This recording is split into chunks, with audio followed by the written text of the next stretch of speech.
Simu Liu's reply to Quentin Tarantino's latest remarks on comic book actors. Simu Liu. At Simu Liu 2H, if the only gatekeepers to movie stardom came from Tarantino and Scorsese, I would never have had the opportunity to lead a $400 million plus movie. Lamb in awe of their filmmaking genius. They are transcendent auteurs. But they don't get to point their nose at me or anyone. Pulp Fiction and Goodfellas are two of my all-time favorite movies. So are Captain America, Winter Soldier and Avengers, Infinity War. Ryan Reynolds possibly teasing Miss Minutes in Deadpool 3? Plot as TVA attempting to erase the Foxverse. Yes please. You should have gone for the head.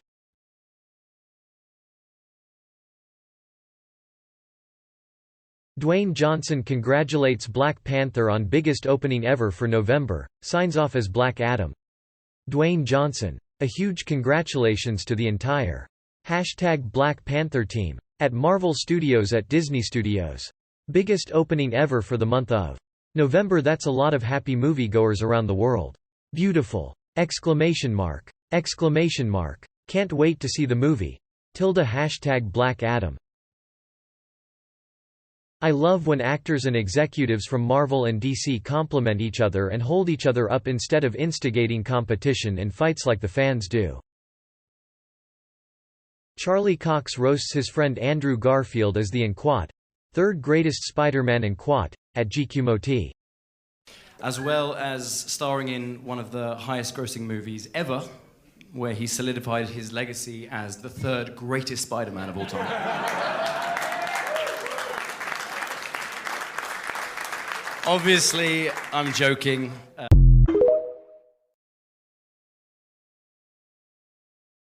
Early Loki concept art showing Loki in different time periods by Ryan Maynarding.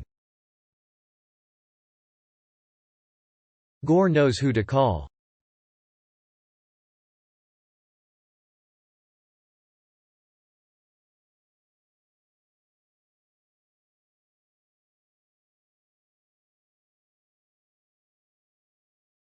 It seems quite noticeable that Marvel has improved on their cinematography game.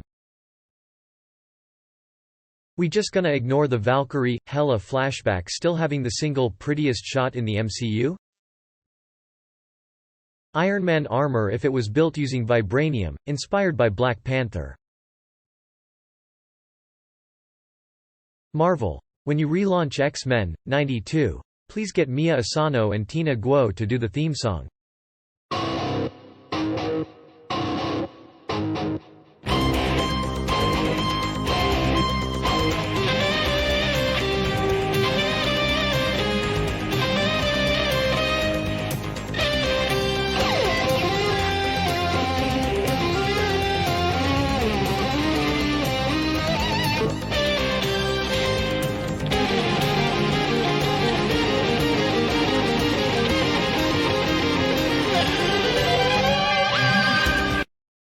I was an alien in the GOTG Christmas special. It was awesome. Wholesome Chadwick.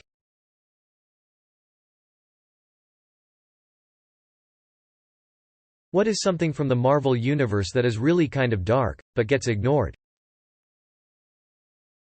The fact that Killian's plot in Iron Man 3 involved using disabled vets as literal test subjects and human bombs and then using America's fear of the Middle East to cover his tracks. Ego murdered all his children. S.H.I.E.L.D. legit did Black Ops level assassinations. Hawkeye must have a very large body count from his pre-Avenger days. That's why in the Hawkeye series he doesn't see himself as a hero, and really struggles with the idea of people looking up to him or idolizing him for what he's done. When he knows how many lives he's taken. Yeah, it's honestly wild that one of the Avengers is a serial killer lol. Clint killed dozens, maybe even hundreds, of thugs after the snap. Edit. To everyone saying that all the Avengers are, there is a huge difference between someone killing during government-sanctioned mission or war, and someone killing out of their own volition. As the Ronin he took out whole cartels and the Yakuza by himself, so it's likely hundreds. I'm sure if you look at the grand scale, Clint has definitely done more good than bad in quat, as the people he's killing are likely to be highly awful people, who would be responsible for many more deaths. Though I'm sure that doesn't stop the guilt Clint would feel. Hell, BP. WF spoilers. It's one thing for a nebulous organization to do so. It's another thing for a named character who were meant to like to have that just casually in their past. Odin's past. We only see the older, wiser version of him. Not the bloodthirsty conqueror that he used to be. Everything about Natasha's backstory is dark and horrible. Ant-Man's goo murder. Banner telling the rest of the Avengers that he tried to kill himself. I wish we had more than one solo Hulk movie. Clint must know something very dark about S.H.I.E.L.D. and Fury that lets him have special privileges. In Black Panther. Wakanda Forever, Namor's real name is Kukulkan, the feathered serpent god.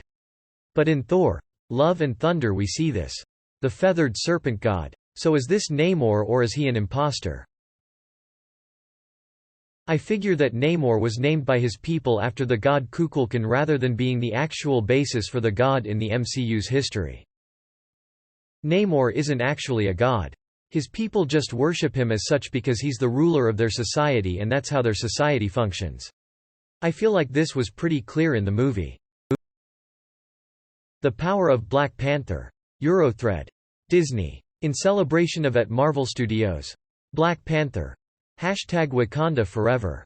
Disney is awarding $1 million in grants to nonprofits providing STEM and arts education to young people from historically underrepresented communities. My tribute to the King.